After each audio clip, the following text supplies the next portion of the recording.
see you there. Something big is going on here. From hunting ghosts to Bigfoot. Paranormal, UFOs, true crime, and more. We won't just be spouting articles. I was researching for your entertainment. The beginning of a new world. The best guac you'll ever fucking eat. True story. It's basically like one day you walk outside and you see that the ants are playing with matches. This is the Black Cat Report. See you on the other side.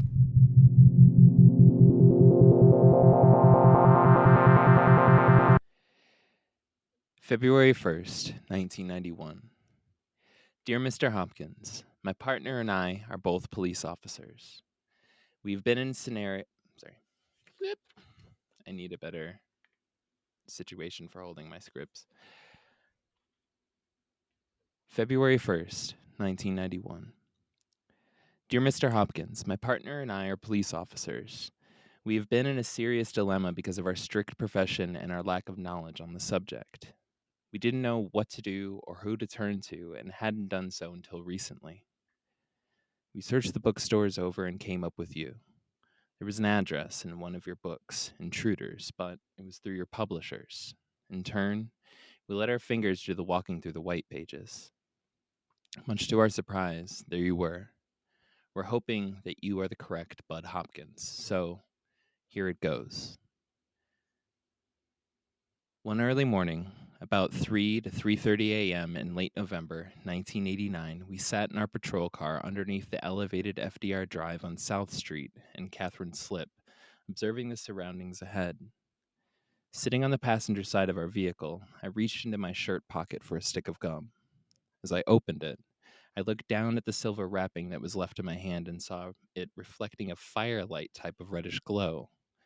I looked up through the windshield to see where it was coming from, and there it was. A strange oval hovering over the top of an apartment building 2 or 3 blocks up from where we were sitting. We didn't know where it came from. Its lights turned from a bright reddish orange to a very bright whitish blue, coming out from the bottom of it. It moved out away from the building and lowered itself to an apartment window just below. I yelled for my partner who was sitting beside me, behind the wheel of a patrol car, and he was just as excited as I was. I had to be sure of what I was seeing, so I went into the glove compartment and got a pair of binoculars. We grabbed a hold of each other and were going to get out of the car, but what could we do for that poor little girl or woman wearing a full white nightgown? She was floating in midair in a bright beam of whitish blue light, looking like an angel. She was then brought up into the bottom of a very large oval, about 3/4 the size of the building across. This poor person was escorted out of her window. I don't know if she was willing or not. I don't think so, because it seemed as though she was being escorted up into this thing by 3 ugly but smaller human-like creatures, 1 above her and 2 below. They seemed to be in charge. On top of our fear of getting involved, we were also carrying a load of guilt because we didn't help her and we didn't know what's become of her. After she was escorted up and in, the oval turned reddish-orange again and whisked away, coming in our direction above us. It must have flown over the FDR Drive while we were sitting underneath it. It then plunged into the river behind us, not far from Pier 17, behind the Brooklyn Bridge. Someone else had to have seen what happened that morning. I know what we saw, and we'll never forget it. That was an excerpt from the book Witness by the legendary Budd Hopkins, which we will be using as the primary source for this series as we cover the Brooklyn Bridge UFO abductions. But before we dive into this cluster of controversy and confessions, we got to bring in the crew and welcome you to episode 41 of the Black Cat Report. My name is Gil, and I'm joined with here today by the one and only Joey. Woohoo, I'm here. The only one, Selena. Hello. And international birthday girl, Betsabe. Hi. How y'all feeling after that intro? A lot of questions, a lot of intrigue. Wow. The question, the intrigue. Now, what makes the case of the Brooklyn Bridge UFO abductions unique is that it flies in the face of the common critiques naysayers make about UFO abductions. Namely, they always happen in the middle of nowhere, that regression therapy is unreliable, and there are no credible witnesses. This case is quite the opposite. The events that take place in the middle of one of the most densely populated areas on the planet, New York City. The regression therapy of the abductee, while at first understood as contrary to the actual witness accounts, ends up reinforcing claims from the event. And everything that took place was not just seen by neighbors or pedestrians passing by, but high-level security officials and at least one world leader. Whoa. The result? The result?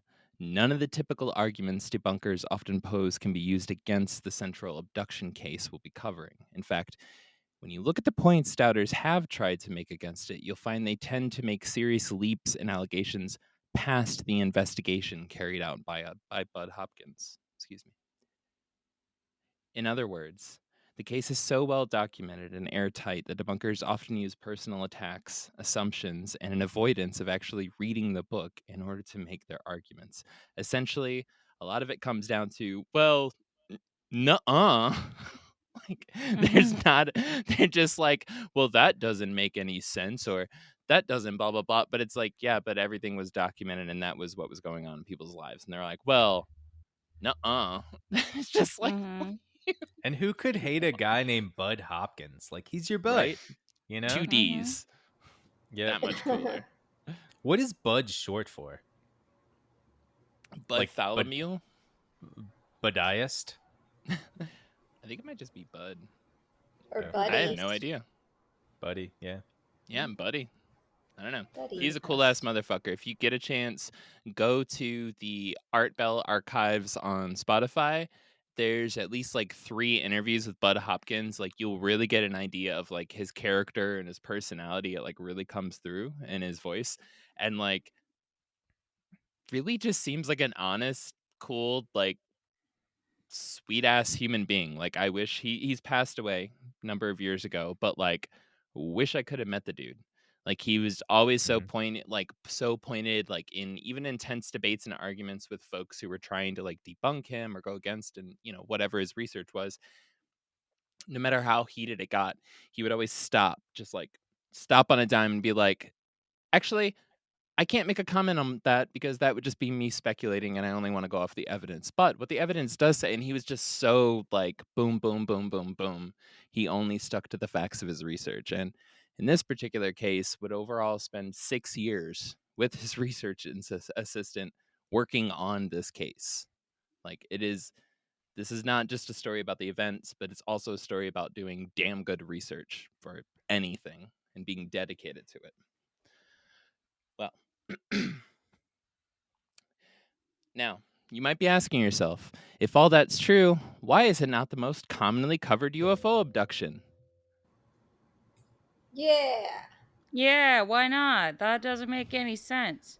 Why If it's got isn't so it? much proof, why you don't give me the proof about it? Then again, I'm not surprised because they always do this with like really serious ones, especially if they happen in New York. Like, of course they're gonna hide it. Of course they're gonna make it seem like, oh, it was a bleep. It was just a blimp that was, abducting a lady through her window in the middle of the night with 3 people suspended around her at 3:30 in the morning.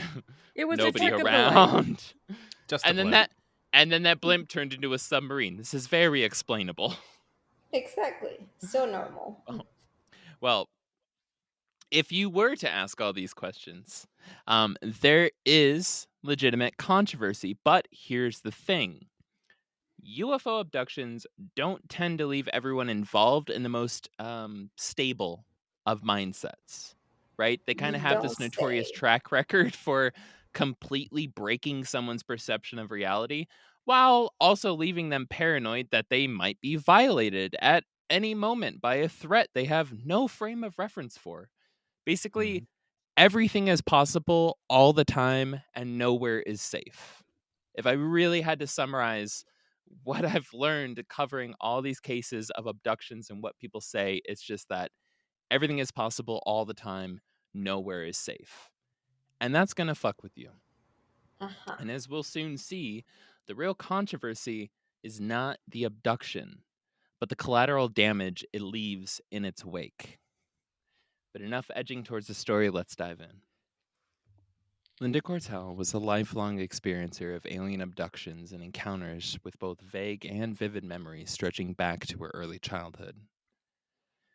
As outlined in the first letter she sent Budd Hopkins in April of 1989, sometimes these events simply involve seeing creatures and lights moving on the roof across the street from her house, while on other occasions, she'd be overwhelmed by a creeping numbness that consumed her body as she laid awake in bed. Eventually, she would find herself paralyzed but conscious as she was removed from her room, physically violated, and in at least one case, injected with an implant that would later be confirmed through x rays and medical reports. Now, to step back a little bit, there is a story behind that. Linda had noticed her nose looked slightly strange in photographs, almost crooked. And this is something that basically just popped up one day. She started, kind of feeling her face and looking at her nose in the mirror and was just kind of like, what the? I feel like it didn't used to look like that. And it was almost one of those things that were so subtle that she wasn't sure if it was real or not. But then she went back to photographs in her family, like her, her family photos, and she saw an actual like point in time where it was like this was taken 2 weeks apart.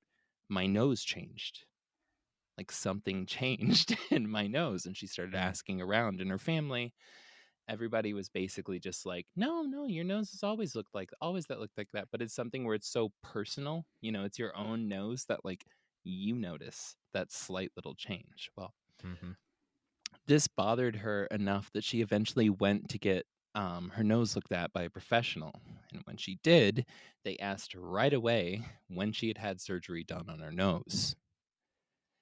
She was adamant entirely the whole time that she had never had any surgery. And this was backed up by her family. Her sister and her mom both said, no, even when you were an infant, you never had surgery. Well, the doctor gave her a disbelieving look and told her that she had definitely had surgery done. He talked about Wow. the healed scar tissue that he found inside of her nose and was basically like, no, this is too precise. This is too exact. You have had surgery. And was basically just like, F you. I'm sorry. You've had surgery. And she's like, I literally never have. Well, Oh my He said- god, the aliens he said did these- no surgery. He said these incisions have been made by a scalpel. What's that? the It's a super medical fancy tool. tiny Yeah, knife the medical that they blade use when that they they're use. cutting. Like an So X-Acto knife. she got but a nose people. job by aliens.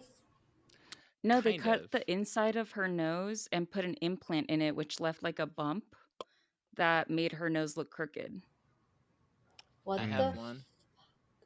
Well, before they picked her up, they abducted Kylie Jenner, and then they saw her and were just like, man, is that what happens to noses? So then they started cutting up her nose. We have to fix all these other humans. Yes. we're I can't even helping. picture. We're helping. We're helping. Well, And that's To be so fair- nice, like for free. I know, right? Didn't even ask for an insurance card. Boom. Boom. Bring on the new overlords.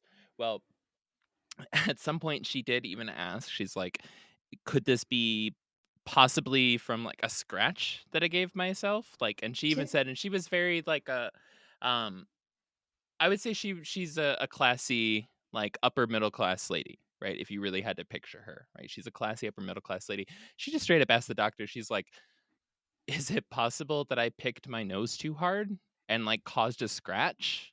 Like she straight up asked, and he's just like, no, this was done by a scalpel. Like this was not done by an injury, by an accident, self-inflicted or otherwise. Like this was surgical. Well, yeah. So basically, it was pretty much confirmed. She had quite literally the receipt from the visit with all the information. And this is one of the things that she would eventually bring to Budd Hopkins that she held on to for years and was just like, look, I'm not crazy, right? Because again, people going through lifetimes of experiences with UFO abductions are super isolated and like they're constantly just like, everything else is normal in my life. Why is this one thing so ridiculous? Why is this one and thing going on? They're constantly being told that it's not actually happening, that they're paranoid, that they were dreaming, that they need psychological help. So Like, Yeah. you have to hold on to every piece of anything that makes you feel like you are sane because everyone Mhm. else is telling you that you're not. You're Like validated. how I was gonna say like how crazy or how wild, but like what blows my mind with all of this is the argument that folks going through these, the majority of folks going through abduction scenarios, right, or like experiencer scenarios, the debunkers are basically saying that they're only crazy for like 3 hours once every 8 months. But the rest of the time, they're Mm. totally fine and well adjusted to society, and everything's normal and okay, and nobody knows anything's wrong with them. Like, they just have like a 3-hour psychosis once every few years or once every 8 months around 3 in the morning. And the rest of the time, everybody's like, no, they scored high on their SAT and their ACT, and they went to this university, and they're professional, and they fly airplanes, and they're a fighter pilot, and they're da da da da da, and they're totally well-adjusted family member, and they're a lawyer, and they're a city planner, and they're all these other people, and they're doing all this stuff, and they're reaching all these grand heights in society, but they're crazy for like 3 hours every, handful of months. Like, that's a Yeah. more insane argument to me than Yeah. aliens, because I wanna- Yeah, and this is that's not how organic like psychoses work. Mm-mm. yeah. But, sorry. I just wanted to say, like, and like, it's kind of getting better now, but that was Yeah. back in the 80s, in 89. Like, you couldn't tell anybody anything. You could be fired. Yeah. Yeah. Like, Straight up. it was insane. Yeah. I mean, honestly, to put it in perspective, it's only gotten better basically since COVID's lockdown. Mm-hmm. Like, that's how recent in a timeline it was. It was the plague spreading, everybody chilling at home, the government being like, whoopsie doodles, there's the UFOs. And then everybody being like, Yeah. wait, what? Like, that's And when then, this like, conversation kind of got taken seriously on a wide scale. And now something Yeah. like an experiencer's like, I guess that's not a stretch, I don't know. Yeah. Mhm. Yeah. We're looking Well- at 3 years ago. 4 years ago, you would still get fired for this shit. Yeah. I don't know. And the opposite, I think of it as the opposite, is the people that are on the other side of it, that are denying it and telling people that their psychosis, are doing the same thing. They're grasping at straws to make sure that their reality stays the same. Exactly. Mhm. And that's happening. So they're trying to keep on everything to keep themselves validated that, oh, everything I believe in is staying there. And then the people, they're doing the exact same thing the other side's doing, where they're Yeah, like, the I mental have to keep sane. gymnastics. Mm-hmm. Not to like fall too far off from the plot here, but like that exactly what you just said, Joey, was why I love the Trumbull County UFO recordings.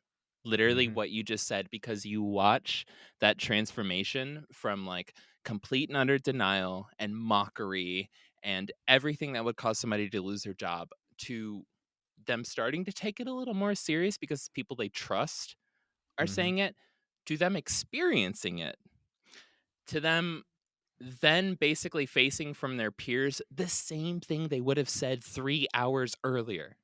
Like Mhm. the same kind of comments, the same jokes that they were making when the reports Yep. came in 3 hours earlier.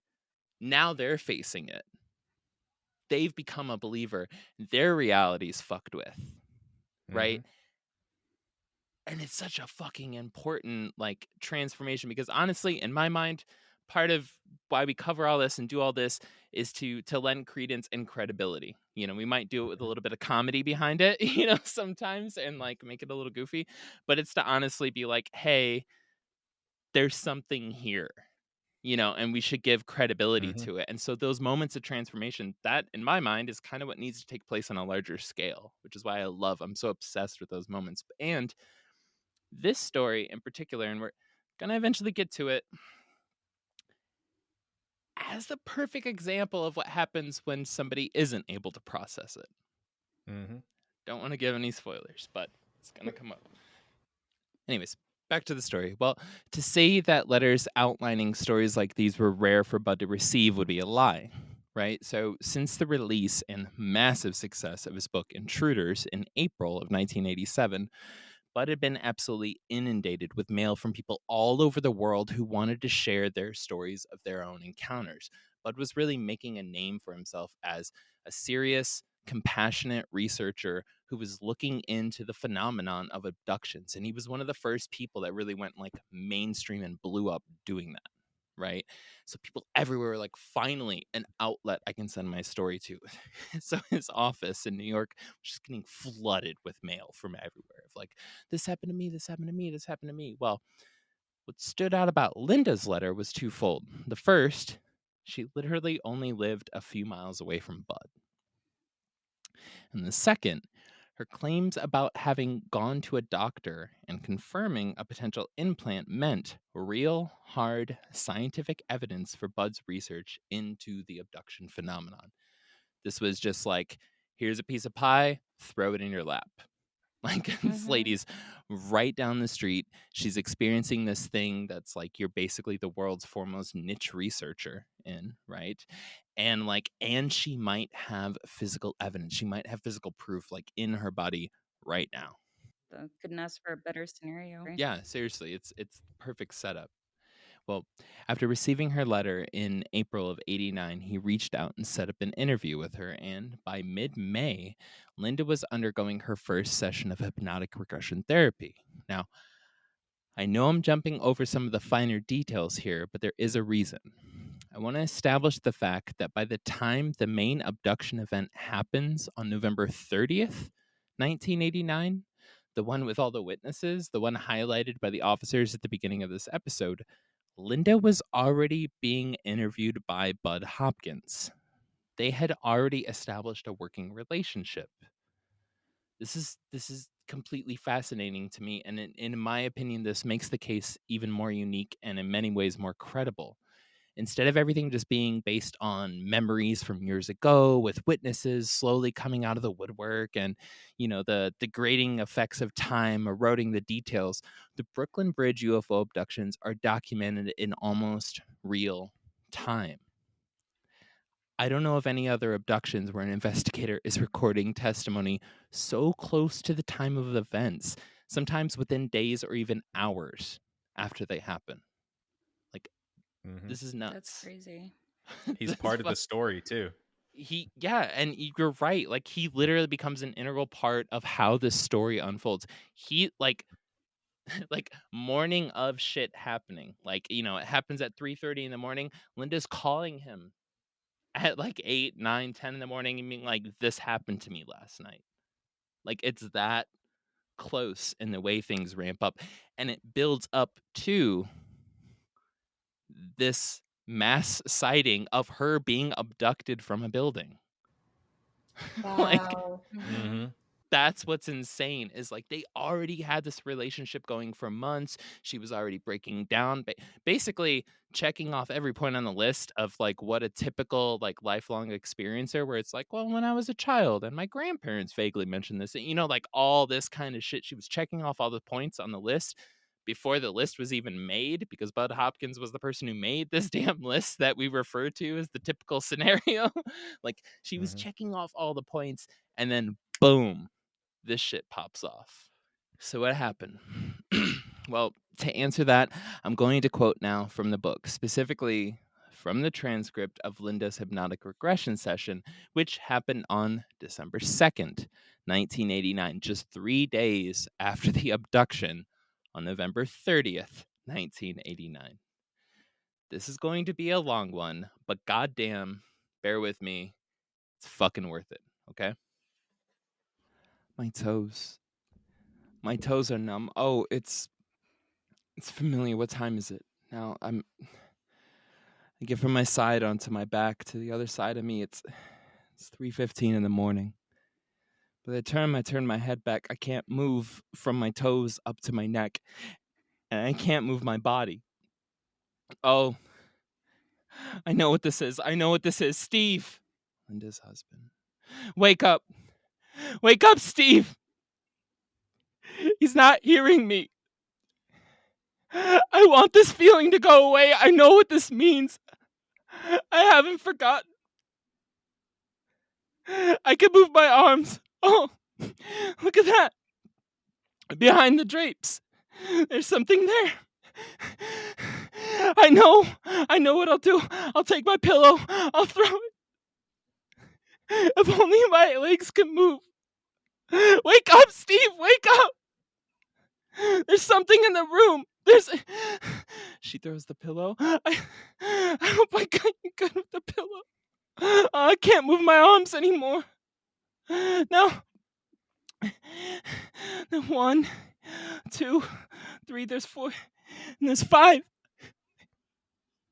I want to shut my eyes. I don't want to see them. They're taking me out of my bed. I won't let them. I won't let them take me out of my bed. Steve, why don't you wake up? My children, what's happening to my children? You said there were 4 or 5. I don't know what you mean. 4 or 5. What? 4 or 5 of those things. People. What do they look like? They're short. They're white and dark. And their clothes white? Is that what you mean? They look like a lighter color than the picture screen on my TV set. What else do you notice about them? Their eyes are very intense. Very intense eyes. What color are their eyes? Black. They shine. I can see a reflection in them. Do they speak to you, these people, when they come in? No, they don't. In what direction do you throw the pillow? Straight ahead, but then I can't move my arms, and they lift me up, and they bring me into the living room. How do they do that? Is it hard for them to move you? Yes, but they get me in there. They do whatever they please. When they get you into the living room, where do they leave you? They took me to the window. They took me to the window, and there was a bright light, blue, white, not like a flashlight. I don't know. Right outside. I'm outside. Down on the ground. No, I'm outside of my window. It's weird. Did they open the window? Yeah. I went through the fence. Right through the fence on my window. So you're outside. I'm outside. It's weird. I can see my nightgown above my head. Put my nightgown down. How come your nightgown's above your head? I'm standing up on nothing. My nightgown is above my head. I can see it, and I wish they would put it down, and they can take me out all the way up, way above the building. Oh, I hope I don't fall. The UFO up there, it opened almost like a clam, and then I'm inside, and I see benches similar to, I don't know, regular benches up against the walls, and they're bringing me down a hallway. Doors open, like sliding doors, and inside are all these lights and buttons and a big long table. I don't want to get up on that table. And they get me on the table anyway. They start saying things to me, and I'm yelling. I can still yell, and one of them says to me, "No bag. No bag, no cave, no bag, no cave." He puts his hand over my mouth, and then I can't talk anymore. I can't yell anymore. And then the one behind me pushes up and starts pounding on my back. What do they want? What do you want from me? Why are you doing this to me? What do you want? I want to go home. Now, you said that he said no beg to you. Do you know what that means? Do you have any idea? He said no beg, and my eyes were shut. And I can see the word. I can see the word in my mind. It didn't look like it sounded. The word was different from the way it sounded. It was N-A with with a line over the A, a horizontal line. Then it was a B, like a B with a line over the, I don't know, over the L with the Z, and then a Z instead of quote egg. And I think they were trying to tell me to be quiet because he put his hand over my mouth. I don't know what I said to him. He might have said something rather impolite to him. I might just guess. I mean, you were plenty mad and you had every right to be. I didn't answer them in my language, and I don't know where that came from. When you answered them, was that the phrase you use? Cave me. Cave. That's what you said back to him. I get the feeling that I told him to shut up, but I don't know if that's what it means. Okay, now let's just move on. He pounded you on the back. Was it hard? You know, a doctor will touch you on the back, you know. Harder than that. It didn't hurt. I just felt the vibration of it, and he just kept doing it. All in the same spot? No, all over my back, all over. And I want them to just I want them to just bring me back home. I don't want to stay up there. What else did they do while you were there? Well, we'll start with your feet. They're fine, but my legs can't move. Any other sensations besides being paralyzed? They're looking at my nose. I can feel it. They're looking at my nose. And what are they doing to your nose? They're feeling the contour of my nose, and they're looking in my nose on the left side. And then they go to the right side, and they're looking inside of there. And I'm just saying to myself, I hope I sneeze, and I hope I get them right in the face. They're spending a lot of time on the right side of my nostril. Just gotta pause real quick and say, like, fuck yeah, girl. Yeah. Mm-hmm. Like, that's such a true, like, thought, you know? That Mhm. level of detail is incredible to me. Like, not honestly, that's an argument for this not being BS. It's like there's so many levels of experience you would have to go to before you would actually be in that situation and be like, motherfucker, I wish I could just sneeze in your goddamn face right now. Like that I know. level you need to reach. I don't know. Mm-hmm. But yeah. You say they're looking in. How do they do that? Do they bend their heads down and look up? I have my eyes shut. They make me open my eyes. They open my eyes and they look in my eyes with a light like a doctor would. And then the one that's doing the examining turns around and looks at two others almost approvingly. And then he looks in my ears and then he starts examining my scalp and going to the back of my head and looking at my head, my temples. So he's kind of looking you all over. Let's go back to the body inventory and we'll do this methodically. We'll get up to your head in a minute. How about your thighs? And I want to pause here. Something that I skipped over in the script as I'm reading through this dialogue of her regression therapy is when it starts to get very, very, very emotional for Linda, and she kind of just starts trailing off into the more extreme parts of the experience. He tries to kind of pull her back, and he uses a process that he calls, or I don't know if this is the official term, but body inventory. So when you're going back and you're trying to remember these moments in time, he's basically like, tell me about your feet, right?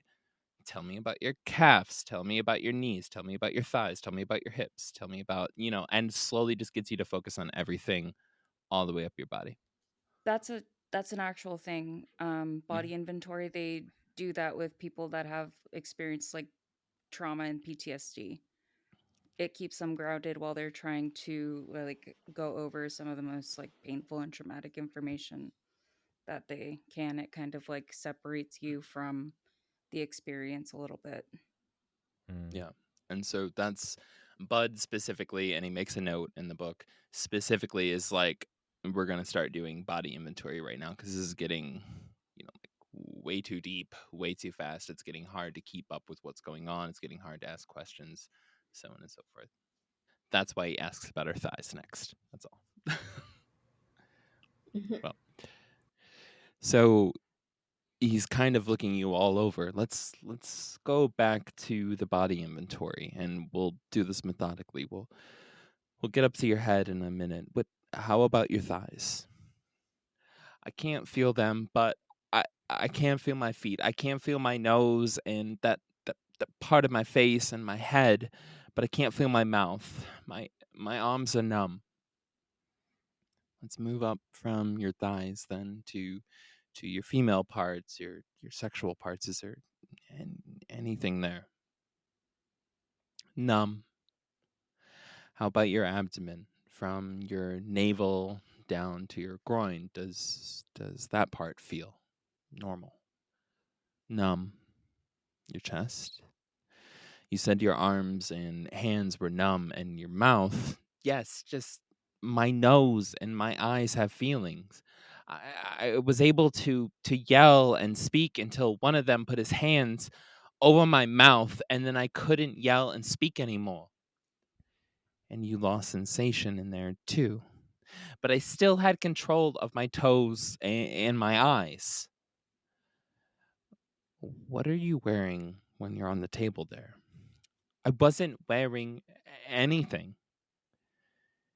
Do you remember taking your nightgown off? No, I don't remember that. Gee, that's embarrassing. How do you feel about the fact, I mean, before I mentioned this, that you weren't wearing anything? Did you have any feelings about that? I didn't even think about it because I was too afraid. Let's go on now to your head. Does anything else happen to your body? They check my neck and my head, my shoulders. How did they do that? Do they have instruments or do they use their hands? Oh, they have instruments.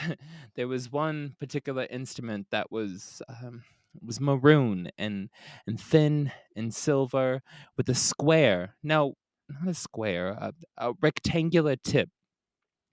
And they went on my arms and my shoulders with that thing. And then they put that down and they picked up another instrument. Now, was this first instrument something they held in their hands, or was it something attached to an apparatus? Dental equipment attached. It it it looked like dental equipment, only a little bigger. So they put that down.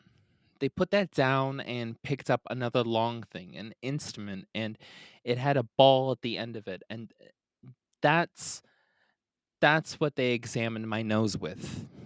Now, when you say they examined the nose, they just ran it down the side of your nose, down the side, and up inside of the nose. Can you see that thing when it goes in your nose? Yes. Does it go in very far? Yes. Is there any pain connected or sensation, or does it just feel odd? No pain. Can you see it coming out? I open my eyes a slit. I don't want to open my eyes all the way, and I can see what they're using on me. And they took this long instrument with a ball at the end of it, and they put it on the side of each nostril, but they were more concerned about my right side of my nose. They put this instrument all the way up there in my nostril on the right side of my nose. I don't think they went that far though. When they take it out, can you see it? Is it just exactly the way it was when it went in, or does it look different in some way? No, it was the same. And they were pleased. They seemed very pleased. I don't remember seeing an instrument used on my back. I think they were just pounding my back. You mean with their hands? Yeah, fists. It felt warm. Do you say anything else to them during all of this? No, it didn't matter. It just didn't matter what I said. They do whatever they want. I couldn't speak anyway, but I had an awful lot of mental words in my mind. I could see words, and I had gotten the the impression they're trying to teach me their language, but I won't learn. I don't want to. What happens next? After they finished examining my nose, they keep me sitting up, and they're examining my fingers and looking at each finger, and one at a time, they turn my head and they look at the palm and they examine that only by sight, no instruments. They look at my toes, and I can wiggle the toes. The toes can move, and they watch them wiggle, and the three of them stand in front of me and they just stare at me. How close are they when they stare into your eyes? Very close. Very, very close. They almost have their faces on my face. What do you feel like when they look at you that close? I feel like I can drown in their eyes. They're blank. They're so big. I find them very frightening. Three of them looked you in your eyes. Three of them. One takes his hands and puts it through my hair, takes his hand and gently places it on the left side of my cheek and just stares, and then he moves back, just moves back. That was the one that was examining me. He moves back and he must be speaking with the others. The other two leave. He wasn't as cold as the other two. And I'm thinking to myself, I don't want any more children. Just don't want any more children. Why did you think that about children at this moment? I don't know. He's looking at me as if he has some ideas. I just don't like it. He asks about my family. Did he know their names, or did he just talk about them, in general? He wanted to know how everybody was, and I said that they were fine, and I asked, why am I here? And he said, just for a visit. He knew I was angry. I wanted to go home, so I got up off the table, and I don't know how I got dressed. I don't remember being dressed, and he took me he took my hand and walked me to the door, and then those other two schmoes showed up, and down I went, and then out the door, and down, and then out the door, and there was a big bang, and I was in my bed, sitting up, trying to wake up Steve. He wouldn't get up. He looked like he was dead. And I got out of bed, and I ran. And I ran into the boys' room, and they were sleeping, but I didn't see any breathing. I tried waking them up. I'm gonna call the police. My family's dead. And then I shook John. He wouldn't wake up. I shook him. I pulled him up in a sitting position. He just wouldn't wake up, so I ran and I got my compact, my powder compact, and I put the mirror under his nose, and I ran out the door to look in the light, and he was breathing. And I did the same with Steven. To see their breaths in the mirror? Yes! And he was breathing, and then I went back into my room, and Steve was snoring, and I got back into bed, and I saw that the time was 4:45, 4:45. So it started at 3:15. It's a long time to be awake. And then I went back to sleep, but it really wasn't sleep, because I had to get up at 6 to make the boys their breakfast. Steve is on jury duty now, so he was able to sleep in a little longer. That whole experience sounded like Steve on jury duty. Nice. What? That sounded like really stressful. Yeah, super stressful. I mean, That's so terrifying, though. That's like such Yeah. a genuine reaction. Like, just so different from Betty Andreessen being like so trusting and like so like blase da about it.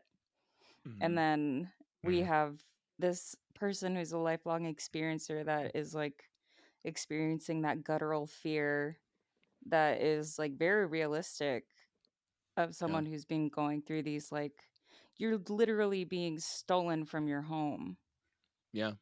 and like experimented on and like violated against your will and then just like returned or sometimes not. Yeah. And she did, I don't know if this was the... Sorry for not knowing exactly here, folks. I know we're supposed to be the experts on this, but believe it or not, we're just like you. Anyways, we just talk and we read a lot. But no, I'm pretty sure this is the part of the story too where I'm pretty sure right here was also when Linda said that like these entities that abducted her were the exact same entities that abducted her in her childhood, right? So she had been a lifelong experiencer, and every time this happened, she had a familiarity with the entities, with the beings. So, like how she said that the one felt kind of like warm towards her, and then she started to kind of get vibes of like, oh, like you want to start a family with me, like that kind of crap. Like, that was the same entity she has been having contact with since she was like 8, or at least that's the earliest that she can remember. I don't. Yeah, and like It seems like a lot of people that get abducted, they always have that memory of knowing them because I feel like they start when they're kids and they just continue following them as they grow up because they're experimenting on them, Yeah. you know? Or just Yeah, and, like- monitoring them, or any fucking... Who am I? Yeah. You know, who am I to Yeah, ask what the fuck's going on? Like, Yeah. yeah, but like even though she's been having that happen to her since she was a child, it has not made it easier for her. Like Well, no, she that's genuinely terrifying. experiences like terror every time, which is awful. Yeah, it's horrible. Mhm. I don't know why I pictured when he was like caressing her face, the alien. I just pictured that it was like Antonio Banderas just being like, "Look, loved one, what are you doing?" I don't know why I pictured Antonio Banderas of Aliens. I don't know how it I would don't know look, why you I did but I don't just know either. why you pictured Antonio Banderas either. I feel caressing her like a Yeah. movie, you know? Yes. Like, yeah, the aliens played by Antonio Banderas. Yes, he plays all of them, kind of like in like Eddie Willy Murphy does Wonka. in or Willy Oh my Wonka. god, yes. Where they just cloned that one guy for all of the Oompa Loompas. Yeah, yes. Or was it Eddie Murphy when he played in that movie, the old movie, Professor? Oh, No, it's like the No, Nutty Professor. The Nutty Professor. Yeah, when he played all of his family members. Yeah, he did that. He did that a few times. Very old school. Yeah, That's when people loved drag. classy, respectful. Like Very when World classy. War II soldiers love drag, which is now coming out as something that the U.S. government at a period of time tried to burn all the photographs of. But I guess drag shows were super, super popular during World War II. Put on by each other. Put on by your peers. There's a shit ton of photos coming out. And you know what? Nothing wrong with that. That shit's just fun. I'm here for it. Mm-hmm. Any way you gotta, any way you're gonna get through the war, you gotta do it and enjoy. Drag has been around as long as people have had a concept of gender. Boom. Mm-hmm. Yep. Anyways, now after all that shit that Linda just like kind of like outlined in this regression therapy, again, but barely 3 days after the experience, it was on November 30th, the morning of November 30th, that all this happened. She's in this therapy session December 2nd. Right? Like, I don't even know how much regression was needed at this point. Like, she's like, hey, a lot of shit happened. Pretty fresh on my mind still, obviously. Like, after all that happening. So, like, this was as fresh as it could possibly be. Again, if you go back to the story or the letter at the beginning of this episode, you're going to find some parallels. Now, here's the moment that changes everything. 14 months after Linda's regression therapy, Budd receives a letter from 2 police officers, Dan and Richard. It was the letter I read in part at the beginning of today's episode. And that's where we'll pick up next week with the Brooklyn Bridge UFO Abductions Part 2.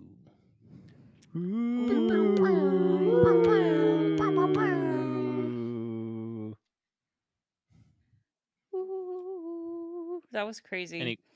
Mm-hmm. And like I've tried to like, because this book is old. I've tried to find it like digitally. I've tried to like find any kind of article on like this thing happening at all. And like for how well documented it is not anywhere. You cannot find it online. Nope. Stricken from the record. No, it's just hard copy, baby. You can find small correction. You can find the first 55 pages on like Google Books or Google Library or something like that. They have the first 55 pages, which there's a lot in the first 55 pages. It's worth It's worth ordering the book and then just going at it and start reading the first 55 pages on Google, so that you're already fucking like up to speed and running by the time the actual physical book gets to you. At least in my experience, because it took 3.5 weeks for this fucking book to arrive to my house. God damn it. So we ended up with 2 copies of the book because I literally ordered a second copy waiting for the first one. I was like, you know what? Fuck this. And you know what? The second copy I ordered got there faster than the first one I ordered. I don't know what's going on. Anyway, this book has been out of print forever. It really needs to get reprinted because it's fucking solid. Yeah, it's written really well. Yeah. And like there's just so much information packed into it. Budd Hopkins is the man, dude. Like he's fucking legit. Like he's legend.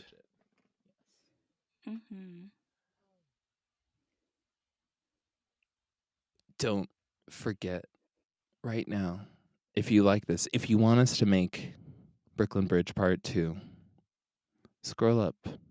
If you're on Spotify, if you're on iTunes, hit that little star icon. And when you do it, give us 5, baby. See you next week.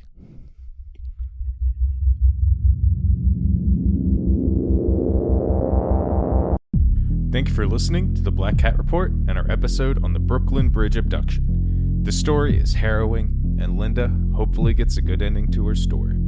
Remember to like, review, and follow so that Gil will write the second part and maybe third part of the story. And always remember, we'll see you on the other side.